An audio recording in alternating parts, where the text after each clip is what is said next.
네, 반갑습니다. 저는 한양대학교 국어교육과에서 학생들을 가르치고 있는 조병영이라고 합니다. 우리가 아이들이 의미 방식으로 읽고 걷고 쓰다. 반갑습니다.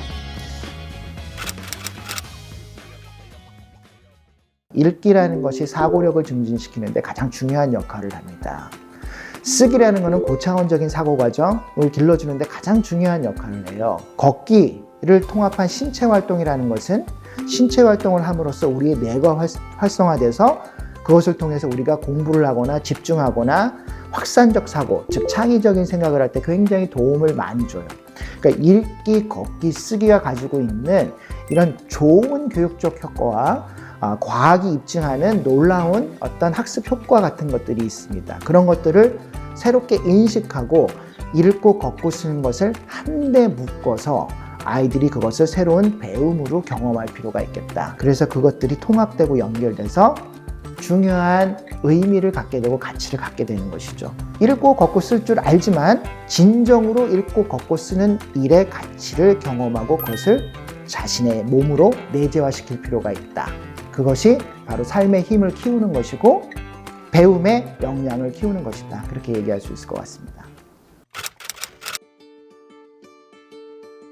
일거스 얘기할 때 우리가 삶의 힘을 키워주는 교육 이렇게 얘기했잖아요. 근데 여기서 삶의 힘이라는 것이 생각의 힘이에요.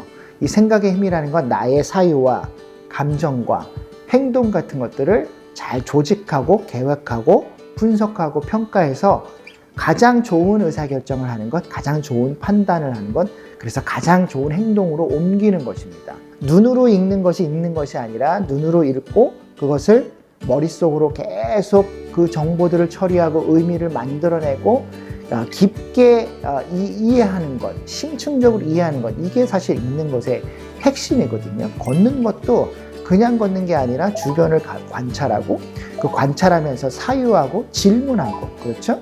사람들과 만나서 이야기하는 것, 이런 것들이 다 걷기, 동행의 의미라는 것들이 그냥 아무런 머리를 쓰지 않고 하는 것이 아니라 우리의 굉장한 지력들을 활용하는, 모두 발휘하는 그런 활동입니다. 쓰기도 생각해보면 그렇게 어려운 일이 없어요. 쓰기처럼 그렇게 머리를 많이 써야 되고 많은 생각들을 끄집어내야 되고 그걸 정리하고 그거를 문자라는 또는 영상, 시각이라는 기호로 표현해야 되는 일들, 그렇죠?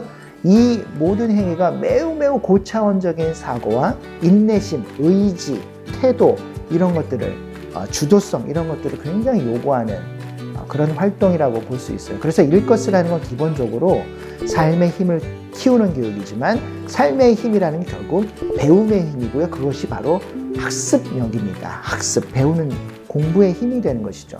그러니까 학교에서 사실은 우리가 잘 읽고 잘 경험하고 잘 쓰면 좋은 공부를 할 수가 있습니다. 교과서도 잘 읽고 잘 생각하고 그거를 협력학습을 통해서 걸어가서 친구들과 만나서 나누면 좋은 공부가 될 수 있어요. 우리는 그런 교육들을 할 필요가 있고 아이들이 그것들을 통해서 능동적인 학습자로서의 정체성, 이런 것들을 키울 수 있도록 도와줘야 된다. 일거스가 그런 능력과 역량을 키우는데 근본적으로 중요한 역할을 한다. 이렇게 말씀드릴 수 있겠어요. 저는 이 일거스 교육이 기술 만능주의를 넘어서는 교육이라고 생각해요. 인공지능도 기술이에요. 인공지능은 이전까지 있던 기술과는 굉장히 다른 차원의 기술이긴 합니다. 왜냐하면 이게 사람의 지능을 따라하는 기술이거든요. 놀라운 기술입니다. 그러나 이 기술이 사람이 될 수는 없다. 이 시대에 정말 필요한 능력은 이 시대에 AI가 거의 모든 것들을 할 수 있는 이 시대에, 사람이 하는 모든 것들을 할 수 있는 이 시대에 정말 사람만이 할 수 있는 게 무엇인가 라는 것들에 대한 분명한 확인 작업이 필요하고 그런 것들에 대한 통찰이 필요한 겁니다. 읽고 걷고 쓴다라는 거는 정말 사람이 하는 거예요. 읽고 걷고 쓰는 거는 아무도 못하는 겁니다. 자, AI가 사람의 지능을 쫓아온다고 얘기하지만 AI가 사람과 같아질 수 없는 근본적인 이유가 있어요. 그 이유가 무엇일까요? 사람은 몸을 가지고 있습니다. 이 몸을 가지고 움직이면서 감각하면서 보면서 관찰하면서 느끼면서 세상의 많은 것들을 섭렵하고 배워요. 그리고 그 과정에서 우리는 읽기 쓰기라는 매우 추상적인 인간만이 하는 고차원적인 능력을 사용해서 더욱 정교한 사고를 하고 더욱 정교한 방식으로 의사결정하고 사회생활에, 사회적 삶의 과정에 참여하게 됩니다. 이것은 인간만이 하는 것이에요. 일것쓰라는 건 사실 가장 인간적인 교육이라고 할 수 있습니다. 일것쓰를 통해서 우리가 온전한 사람이 되는 것이고요. 그 과정에서 이 기술들이 우리가 더욱 인간적인 활동을 하는데 기여를 하게 되는 것이죠. 우리는 그런 방식으로 기술을 이 일것쓰 교육 안에 통합시킵니다. 그럼으로써 일것쓰를 하면은 우리 아이들이 미래에 살아가는데 뭐가 좋은 거냐? 가장 인간답게 살아갈 수 있다. 인공지능을 넘어서는 정말 인간으로서 살아갈 수 있다.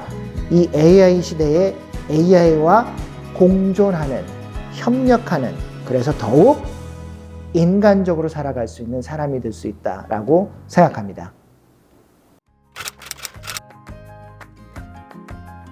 우리가 이제 AI를 가지고서 배우는 경우가 하나가 있고요. 좋은 정보를 찾는다든가, 기본적인 지식을 이해한다든가, 혹은 내가 무언가 글을 쓰거나 어떤 그림을 그리거나 무언가를 생산하고 제작할 때에 AI로부터 영감을 받을 수 있겠죠.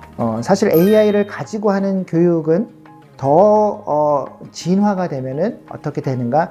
AI에 기반한 교육이 됩니다. 즉 AI라는 알고리즘과 모형을 기반으로 해서 우리 아이들이 어떻게 배우고 있는가에 대한 데이터 같은 것들을 수집해서 학생에게 맞춤형 학습 기회 같은 것들을 제공해 줄 수 있어요. 그런데 여기서 정말 중요한 게 우리가 AI 자체에 대해서 알 필요가 있어요. 그러니까 AI가 가지고 있는 여러 가지 장점들과 힘들이 있지만 동시에 AI라는 것들이 가지고 있는 제한점들이 상당히 많이 있습니다. 그런 것들에 대한 통합적인 이해들이 있어야 우리가 AI를 가지고 하는 교육, AI를 기반으로 하는 교육을 더욱 효과적으로 해 나갈 수 있다.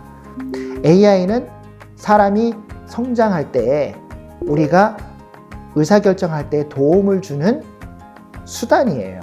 AI가 교실을 대체할 수 없어요. AI가 나 대신 배워줄 수 없습니다. AI가 글을 써주면 내가 뭔가 글을 썼다라는 성취감이 들죠? 그렇지 않습니다. 결국에 글을 쓰는 건 여러분이에요. 결국에 그림을 그리는 건 여러분이고 결국에 삶을 살아가는 건 여러분이다. AI가 삶을 살아가는 게 아니다.